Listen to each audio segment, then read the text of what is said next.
மாணவர்கள் எவரும் போதைக்கு அடிமையாகாதீர்கள். அடிமையானவர்கள் மீண்டதாக சரித்திரமில்லை. எனவே உங்களையும் சமூகத்தையும் பாதுகாத்துக் கொள்ளுங்கள். உங்கள் நலன் கருதி கல்வி டிவி. அனைத்து மாணவர்களுக்கும் காலை வணக்கங்கள்.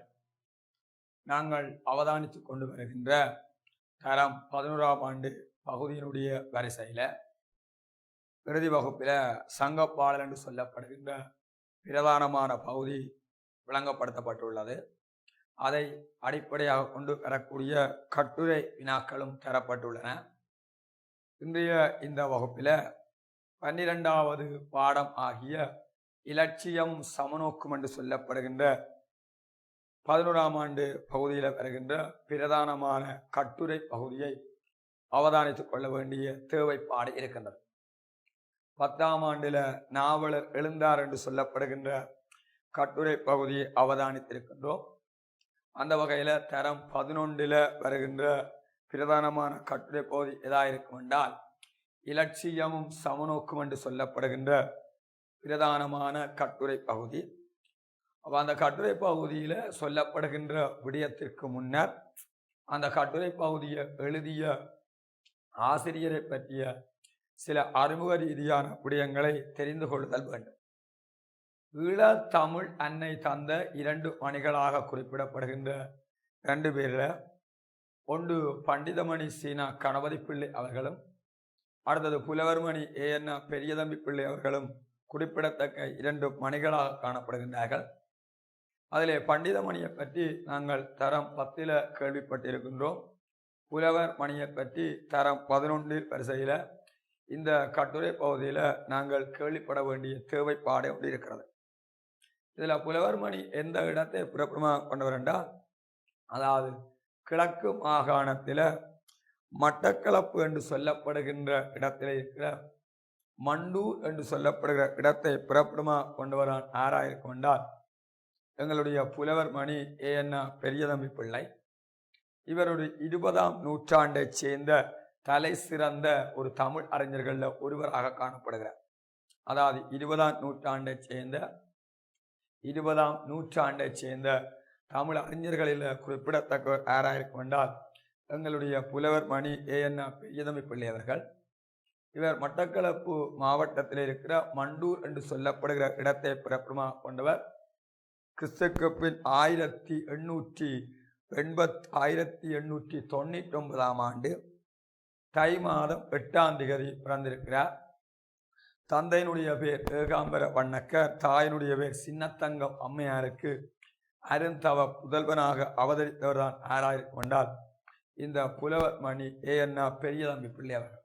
ஏஎன்ஆ பெரியதம்பி பிள்ளை அவர்களும் வடக்கு மாகாணத்தைச் சேர்ந்த மட்டுவில் என்று இடத்தை மட்டுவில்ல தனங்கிழப்பு என்று சொல்லப்படுகிற இடத்தை பிறப்பிடமாக கொண்ட பண்டிதமணி சீனா கணபதி பிள்ளை அவர்களும் நாவலருடைய ஸ்தாபிக்கப்பட்ட அந்த காவிய பாடசாலையில் ஒரே வகுப்பில் என்ன செய்கிறாங்க படித்திருக்கிறார்கள். 2 பேரும் கலாசாலையில் சகபாடிகளாக கட்டுரை நூலையும் எழுதியிருக்கிறார். புலவர் மணி அவர்கள் எழுதிய கவிதை நூலாக நாங்கள் அவதானிக்கின்ற பொழுது விபுலானந்த மீட்சி 10 என்பதை பாடியிருக்கின்றார். அதே மாதிரி மண்டூர் பதிகம், மாமாங்க பதிகம், கொக்கட்டிச்சோலை தான் தோன்றீஸ்வரர் பதிகம், அதே மாதிரி பகவத்கீதை வெண்பா முதலான அந்த நூல்களை எழுதிய பெருமைக்கு உரியவர் ஆராயிருக்கும் என்றால் எங்களுடைய புலவர் மணி பெரியதம்பி பிள்ளையர்கள்.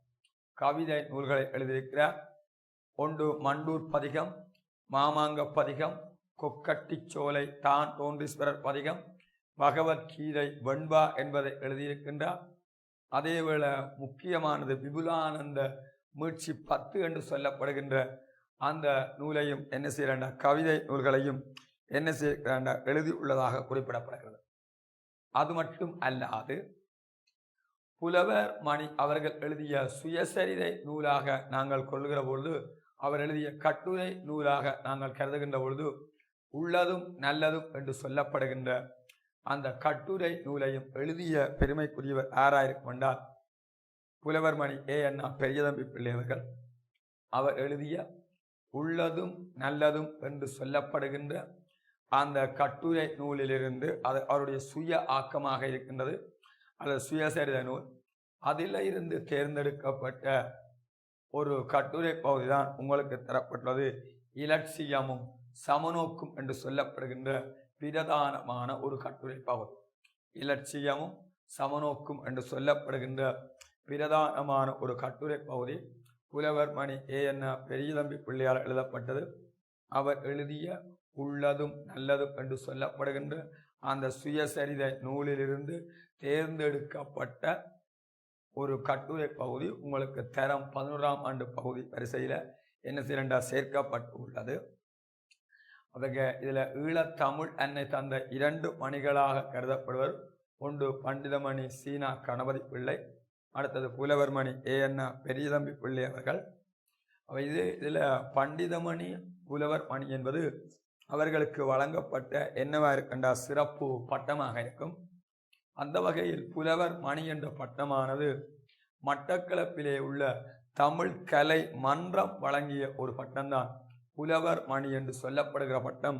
பெரியதம்பி பிள்ளைக்கு மட்டக்களப்பிலே உள்ள தமிழ் கலை மன்றம் என்ன வழங்கிய ஒரு பட்டமாகத்தான் நாங்கள் எதை கருதலாம் என்றால் புலவர் மணி என்று சொல்லப்படுகிற ஒரு பட்டத்தை நாங்கள் கருதி கொள்ள முடியும். அந்த வகையில் அந்த புலவர் மணி ஒரு சிறப்புக்குரிய ஒரு தமிழறிஞர்களாக இருக்கிறார்.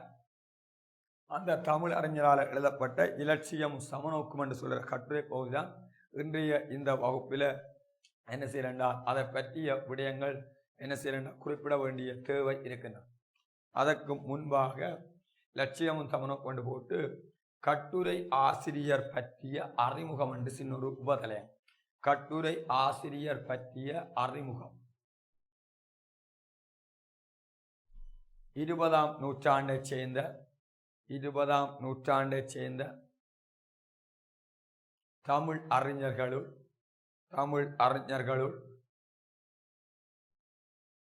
குறிப்பிடத்தக்கவராக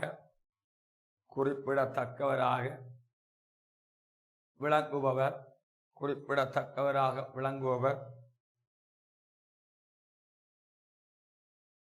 புலவர் மணி ஏஎன்ன பெரியதம்பி பிள்ளை அவர்கள். புலவர் மணி ஏஎன்ன பெரியதம்பி பிள்ளை அவர்கள். இவர் மட்டக்களப்பு மாவட்டத்திலே உள்ள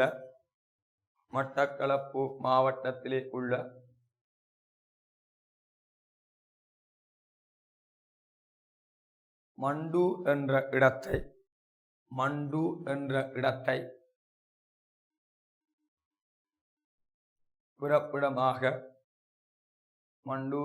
இடத்தை பிறப்பிடமாக கொண்டவர் ஆவார். மண்டு என்ற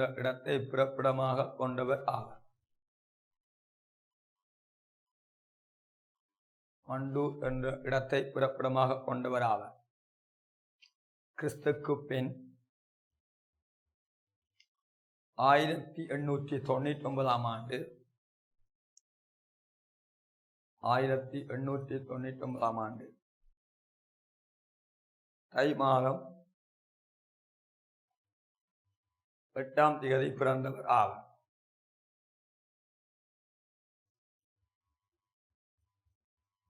இவருடைய தந்தையார் பெயர் ஏகாம்பர வண்ணக்கர்.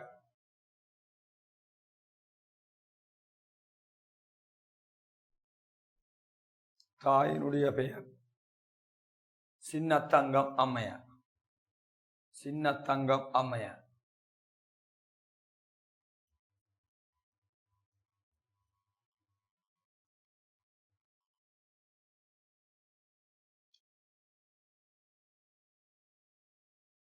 புலவர் மணி ஏஎன்ன பெரியதம்பி பிள்ளை அவர்கள்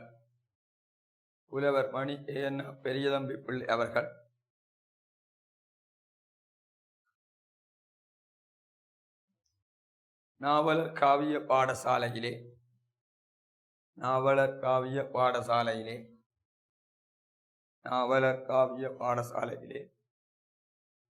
சுன்னாகம் குமாரசுவாமி புலவரிடத்து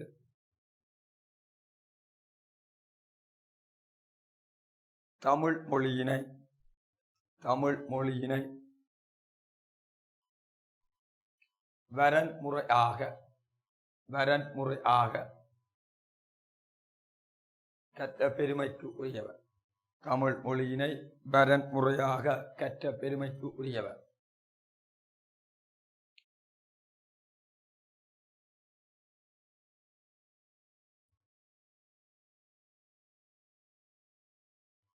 புலவர் மணி அவர்கள் கவிதை நூலையும்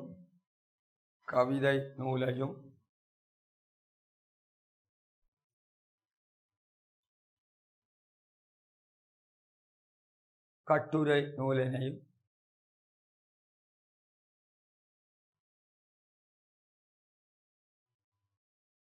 எழுதியுள்ளார்.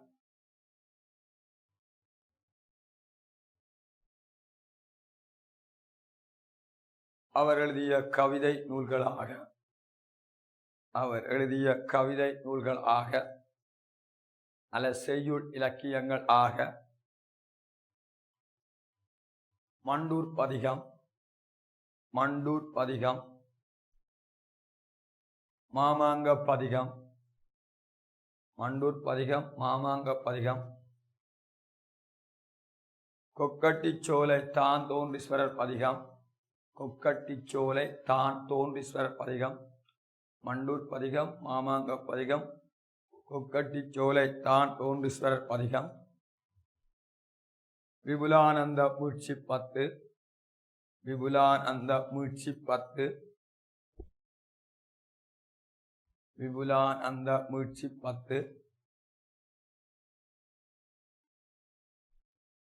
ஒன்று இலட்சியம் என்றால் என்னென்ன குறிப்பிடப்படுகிறது. அடுத்தது இலட்சியங்களை கடைபிடிப்பதனால ஏற்படுத்தப்படுகின்ற நன்மைகள் பற்றி குறிப்பிடப்படுகிறது. இலட்சியவாதிகள் பற்றி குறிப்பிடப்படுகிறது.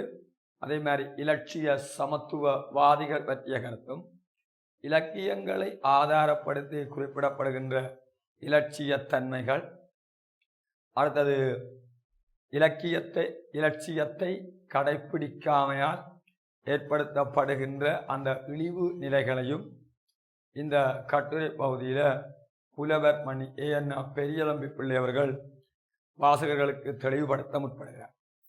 இந்த கட்டுரை பகுதியில பலவிதமான இலக்கிய ஆதாரங்கள் என்ன செய்யறாண்டால் உசாத்துணையாக கொள்ளப்படுகின்றது.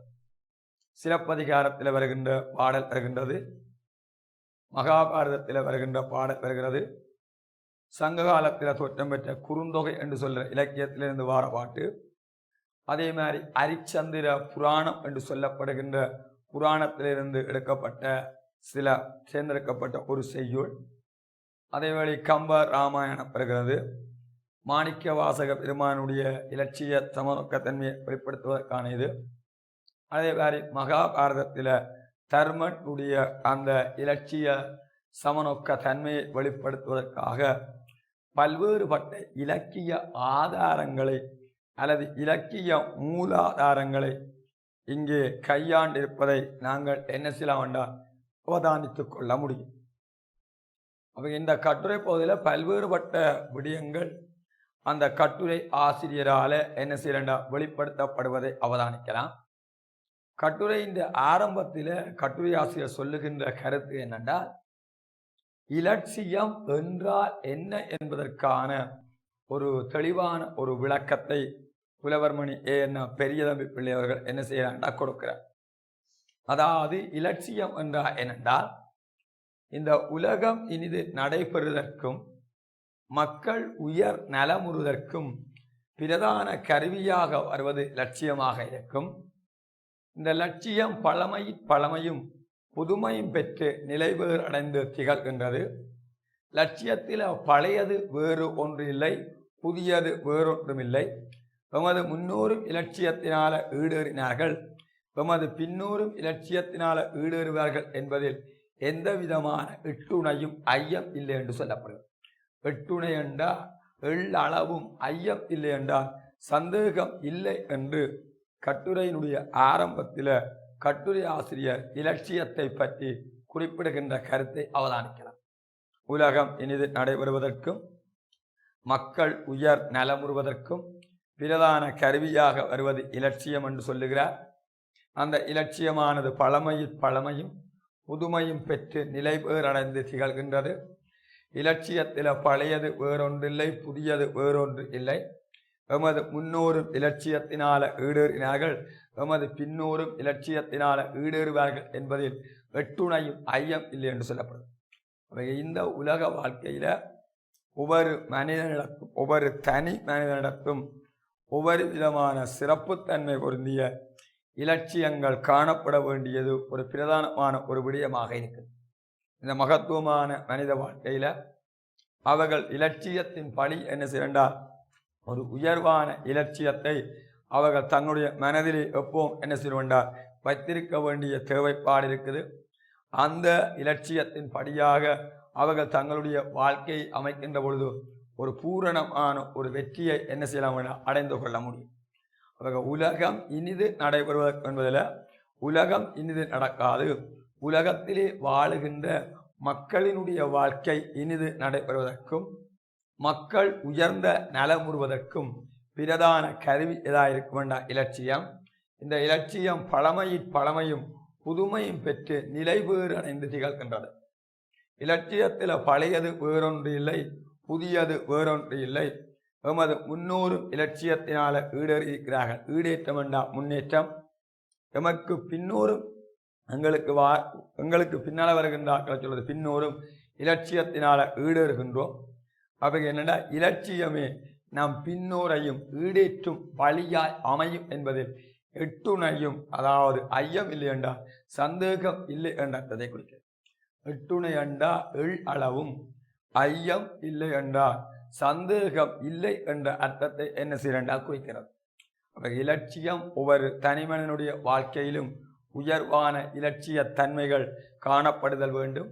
அவர்களுடைய அந்த இலட்சிய தன்மையை அடிப்படையாக கொண்டு அவர்கள் தங்களுடைய வாழ்க்கையை அமைக்கின்ற பொழுது அது ஒரு சிறப்பான ஒரு மனித வாழ்க்கையாக அமைந்திருக்க முடியும். அடுத்தபடியாக சொல்கிற இலட்சியங்கள் பல மனித வாழ்க்கையில பார்த்தீங்கன்னா ஒவ்வொரு தனிமனிடத்தும் காணப்படுகின்ற லட்சியம் வெவ்வேறாக அவர்களுடைய மன இயல்புக்கேற்ப அவர்களுடைய தன்மைகளுக்கேற்ப என்ன செய்ய வேண்டாம் இலட்சியங்கள் வேறுபட்டதாக காணப்படும். அதனால்தான் இலட்சியங்கள் பல்வேறு வகையின என்று சொல்லப்படுது. பல்வேறுபட்ட வகைப்பாட்டாக இருக்குது. பல்வேறு இயல்பமைந்த இலட்சியங்களை தத்தம் இயல்புக்கு இணங்க கடைப்பிடித்து ஒழுகும் அல்லது ஒழுக முயலும் தனி மனிதர் பலர் தம்முள் ஒன்று கூடிய கூட்டமே சமூக அமைப்பிற்கு அத்திவாரமாக அமைகிறது. அது சமூக அமைப்பிற்கு அத்திவாரமாக அமைகிறது என குறிப்பிடுகிறார். அதாவது இலட்சியங்கள் பல வகை இருக்கலாம், பல்வேறு வகைப்பட்டதாக இருக்கலாம். பல்வேறு இயல்பு அமைந்த இலட்சியங்களை தத்தம் இயல்புக்கு இணங்க கடைப்பிடித்து ஒழுகும் அல்லது ஒழுக முயலும் தனி மனிதர் பலர் தம்முள் ஒன்று கூடிய கூட்டமே சமூக அமைப்பிற்கு அத்திவாரமாக அமைகிறது. வள்ளுவ பெருந்தகையாரும் தனி மனிதனை இலக்கணனாக கொண்டு நல்லறங்களை வகுத்தோதிய மாண்பும் நாம் அறிந்து கொள்வதற்கு உரியது. தனி மனிதனிடத்து இலட்சியம் அமையாதாய ஒரு தனி மனிதனிடத்து அந்த இலட்சியம் அமையாதாயின் இலட்சியம் அமைந்ததொரு சமூகத்தை உலகில் உருவாக்குதல் சாலாது என்றால் அதனுடைய அர்த்தம் பொருந்தாது என்ற அர்த்தத்தை குறிக்கிறது. மாண்பு என்றால் அதனுடைய அர்த்தம் என்னவாக கொண்டால் சிறப்பு. தனி மனிதனிடத்து இலட்சியம் அமையாதாயின் இலட்சியம் அமைந்ததொரு சமூகத்தை உலகில் உருவாக்குதல் சாலாது என்றால் அதனுடைய அர்த்தம் என்னவாக கொண்டால் பொருந்தாது என்ற அர்த்தத்தை குறிக்கிறது.